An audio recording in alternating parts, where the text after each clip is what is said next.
Hi everyone, welcome to Teach Nation. My name is Gifty and this video is all about how we can promote and appreciate diversity in our classroom. This is such an important topic because as teachers, if we're not appreciating diversity in our classroom, we're not doing our students justice. So let's get started on how we can appreciate and promote diversity within our classroom. Sounds good.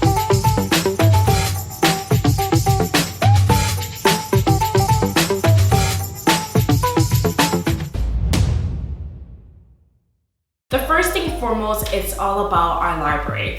How does our books appreciate diversity? How are we promoting diversity in our classroom?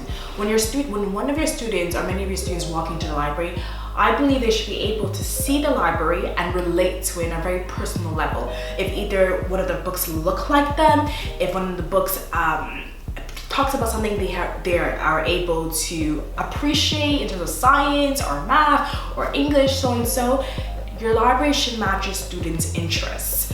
I think it's super important because when I was a kid and I would go into my library in my classroom, none of the books kind of matched me. I felt that there weren't much books that looked like me and it was hard to relate to it because of that. But nowadays in 2020, there's so many books now that I can relate to, and I try to appreciate that and put it in my library to make sure my students, when they go in their library, there's a book there that they can understand and relate to and connect to. So that's the first thing I would say is a way that we can appreciate diversity in our classroom, just by our book corner. Second thing is the posters on your wall. How are you appreciating diversity by the things you put on your wall? Sometimes as teachers, we put a poster on our wall in September and then take it off in June when the school semester is over. But the things you put on your wall actually have an impact on your students. For example, I work at a Christian school, so I have lots of things about prayers, Jesus. So I'm encouraging that type of uniqueness of our school, that we're a Christian school, and that we can talk about Jesus, talk about prayers and so and so. I also have a mental health poster, so my students are aware about what people go through in their lives with mental health. I also have a motivational wall that gets my students motivated about the tasks they have to do. Sometimes they even post stuff on the motivational wall to get them excited, and if let's say they're having a challenging time or something, it's also there to motivate them. So the things that you put on your wall, the posters you put on your wall, has a great impact on how you are appreciating diversity in your classroom. So that's things that I'm doing, and I want you to consider what are the things on my what are the posters are on my wall in my classroom, and how is this encouraging the diversity in my classroom or the diversity within our community. One of the biggest ones I believe is super important in our classroom is appreciating our students' learning preferences. Our students come from diverse backgrounds, and their learning preference of the way they see things or take in information that we share with them will be totally different from their peers next to them or the way that we would take in information. So it's super important when we're teaching a lesson, especially when it comes to math and English, because sometimes you can be a bit creative with the way you get to an answer in math or the way they perceive a literature in English. It's super important to hear them out, what they're trying to say, where they're coming from, the background from where they are.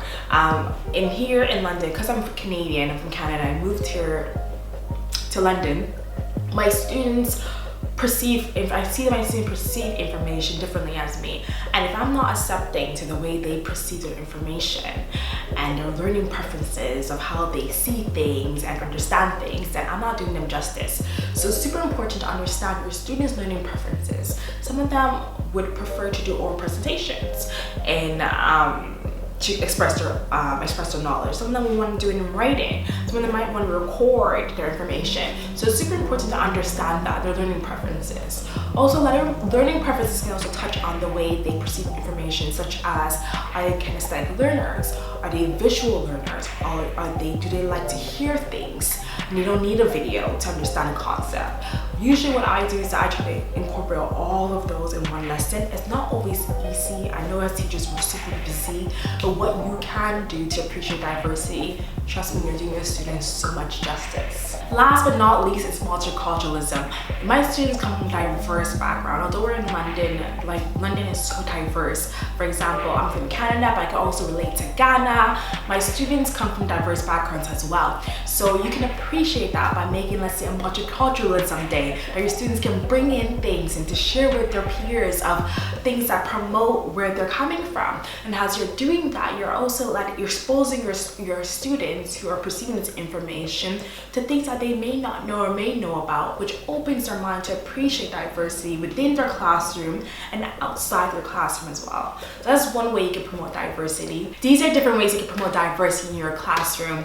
I believe it's super important as teachers to help shape our students to become who they're going to be is honestly let them appreciate and understand diversity. And these are ways that you can promote diversity in your classrooms. When they grow older, they can understand the world just a little bit better by having an open mind about different things. Thank you so much for watching my video. Please don't forget to like, subscribe, and if you have any questions, message me on Instagram. I'll put my link below or on here on YouTube as well. Thank you so much and bye.